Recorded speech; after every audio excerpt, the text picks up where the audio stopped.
falar sobre o livro inteiro de Miqueias, 7 capítulos, de 1 a 7. Na tabela está escrito para ler no vídeo anterior, mas eu achei melhor fazer de 1 a 7 aqui em Miqueias. Veja aqui no início, no primeiro capítulo, versículo 2, ele diz: ouvi todos os povos, presta atenção, ó terra, e tudo que nela há, e seja testemunha contra vós, Senhor Deus, o Senhor desde o seu santo templo. Então, assim, a palavra dos profetas é sobre Israel, especialmente, muitas vezes. Mas não é só para eles. A palavra de Deus foi escrita para nosso benefício. Não só para o povo daquela época e não só para o povo de Israel. Ele diz: ouvi todos os povos, presta atenção, ó terra, e tudo o que nela há. Então é para nós também, todas as nações, e pela Bíblia, pela palavra, que a Bíblia é o livro mais publicado na história da humanidade, essa palavra está chegando em todas as línguas para todos os povos. Mal o profeta sabia que isso ia acontecer, né? E uma das coisas principais que nós já vimos, que é o trabalho do profeta, é anunciar ao povo seus pecados. E aqui, resumindo, ele diz que os governantes, os juízes, os profetas, os sacerdotes e os ricos, ele fala de cada um deles, praticam terríveis pecados e ainda acham que são de Deus e Deus está com eles. Capítulo 3, versículo 11, ele diz: os seus chefes dão as sentenças por peitas. Parece Brasil, né?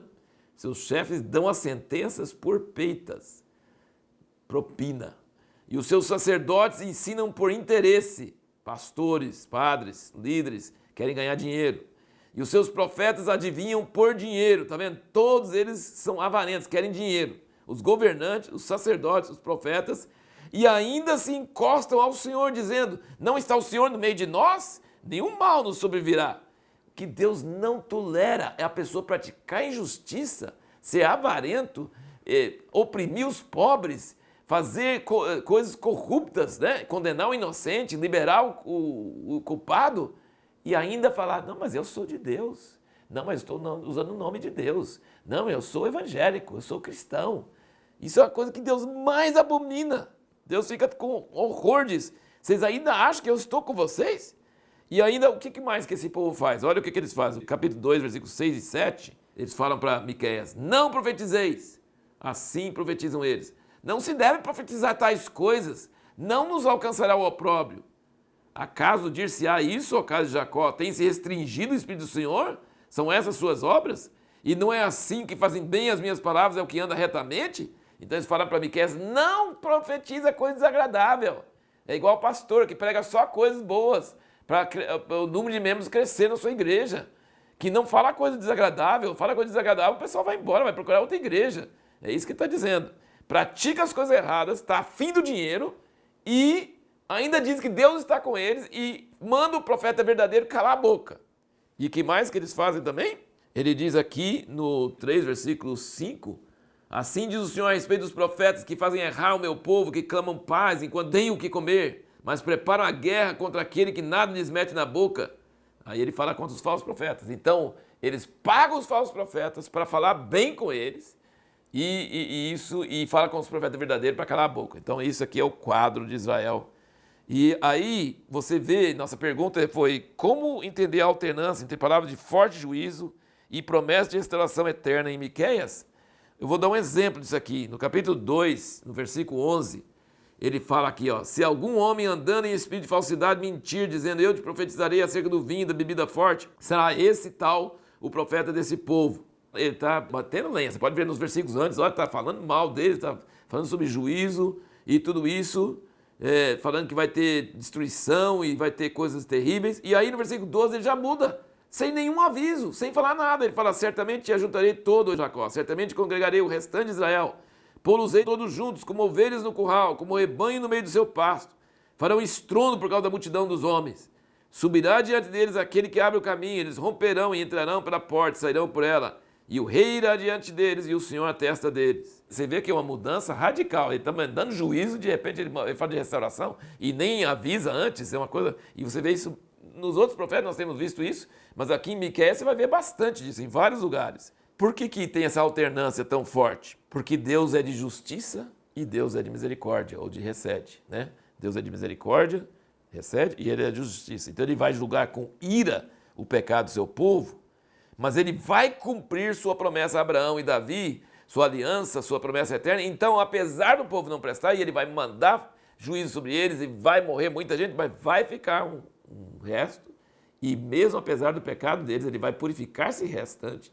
E ele vai cumprir o que ele jurou para Abraão, o que ele jurou para Davi. Então Deus vai usar justiça e ira, mas ele vai, isso não anula a misericórdia que ele vai usar, que ele prometeu para Davi, que não ia retirar a misericórdia dele, a receita dele, como ele retirou de Saul. Que ele vai fazer isso. Ele jurou para Abraão, jurou para Davi, e Deus vai cumprir isso. Independente, chama unilateral, independente do merecimento. Por isso que fala de juízo, e depois logo em seguida fala de restauração. Porque ele está dizendo, vocês estão achando que juízo significa que eu acabei com Israel e eu não quero mais eles? Não, significa que eu vou julgar eles por seus pecados, mas eu vou cumprir minha aliança. Eu sou Deus. E apesar deles não merecerem, mas eles são descendentes de Abraão, e eu vou manter um restante, e esse restante vai voltar, e eu vou ser o rei deles, e vai viver em paz. E aí você vê aqui no capítulo 4, olha aqui o que ele fala no capítulo 4, versículo 1, ele diz: mas nos últimos dias acontecerá que o monte da casa do Senhor será estabelecido como o mais alto dos montes. Acho que Deus vai levantar o monte da casa do Senhor, mais alto, vai ser quase igual ao Everest, hein? O mais alto dos montes se exalçará sobre os outeiros, e a ele concorrerão os povos. Irão muitas nações e dirão: vinde, subamos ao monte do Senhor, a casa do Deus de Jacó, para que nos ensine os seus caminhos, de sorte que andemos nas suas veredas. Porque de Sião sairá a lei, de Jerusalém a palavra do Senhor.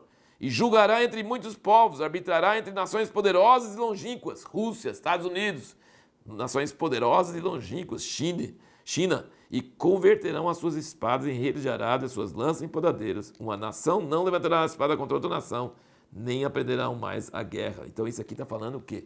Do milênio, do governo de Deus, do reino de Deus. E é interessante, assim, essa mesma passagem tem em Isaías também, sabe? Mesma coisa.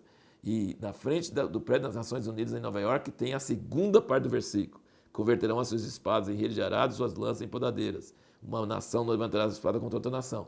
Mas não explica que é por causa do Senhor, da sua lei, por causa do seu rei. Entendeu? Isso eles não põem não, porque isso seria politicamente incorreto. Eles só pegam essa parte da paz. Eles só querem paz, mas não pelo príncipe da paz, que é Jesus, né? E aqui, então, nós temos mais uma coisa muito interessante. Olha aqui no capítulo 5, versículo 2.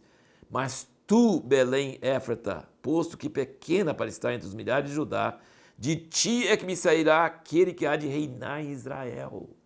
Lembra que todos os profetas falam de um homem misterioso, o renovo, meu servo Davi, um menino nos nasceu, seu nome será Deus tremendo, Deus maravilhoso, conselheiro, príncipe da paz e tal. Aqui, sempre os profetas estão dizendo que o reino de Deus depende de uma pessoa, que vai ser um menino que vai nascer de uma virgem e que ele vai resolver todos os problemas. E o único lugar na Bíblia que fala que ele vai nascer em Belém é aqui em Miqueias.